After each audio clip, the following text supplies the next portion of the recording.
waxaan rabnaa hadduu ilaahay maa dhihin inaan ka hadalno 5 program oo muhiim u ah qofka graphic designer-ka ah.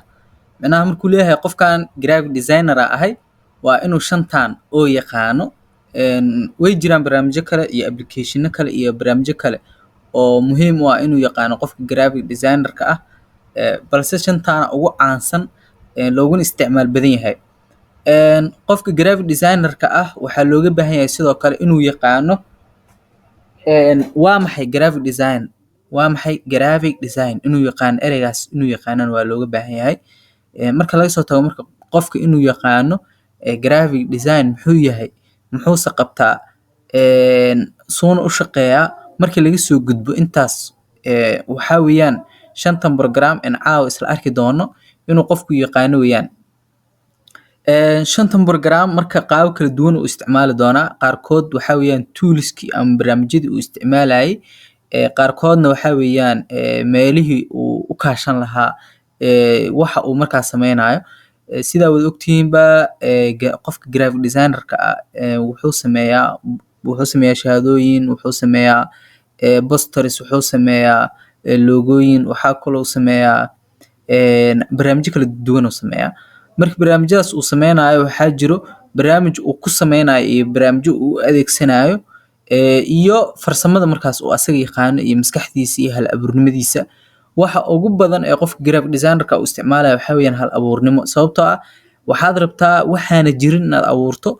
Wixii aana jirin markaad abuurayso waxaad rabtaa inuu u muuqdo qofka oo markaas wixii arko inuu fahmo. Tusaale ahaan boor buu sameeyey, boorkaas waa inuu fahmi karo qofka markaas arkay.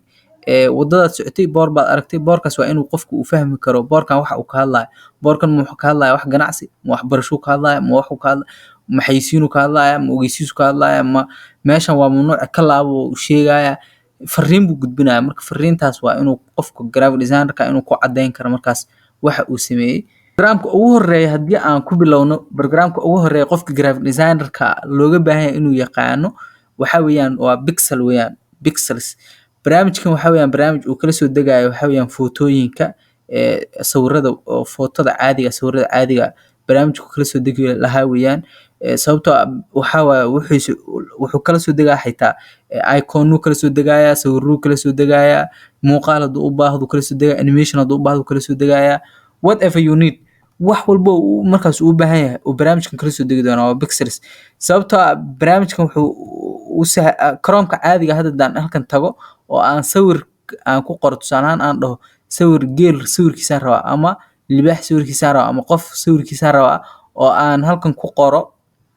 Waxaa weeyaan tusaale ahaan man aan ku qoro, kadibna aan raadiyo oo sawir man uu ii soo baxo, nin sawirkiisa uu ii soo baxo. Sawirkan waxaa weeyaan dad baa iskale sawirkan, dad baa iskale oo waa lagu qabsanayaa.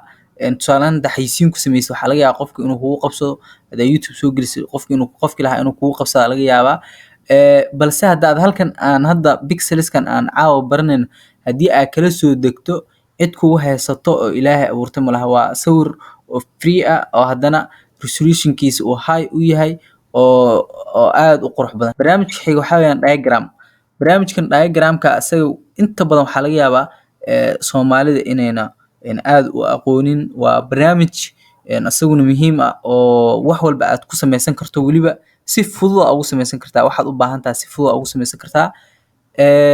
Wuxuuna tusaale ahaan haddaan kor tagno oo aan soo booqno diagram, waa kana diagram. Haddaad saan u qorto, haddaad ku qorto internet-ka, haddaad meesha saas ugu qorto waad helaysaa.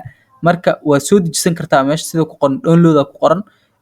Halkanna waad ku isticmaali kartaa online-kan waad ku isticmaali kartaa. Start haddaad dhahdid waa ku isticmaali kartaa. Halkan sida kaaga muuqato waxyaabaha diagram-ka sawirada kala duwan, barnaamijyadan kala duwan loo isticmaalaa. Haddaad rabto table qurux badan inaad samaysatid waxyaabo badan 3D-gan hadda meesha ka muuqdo.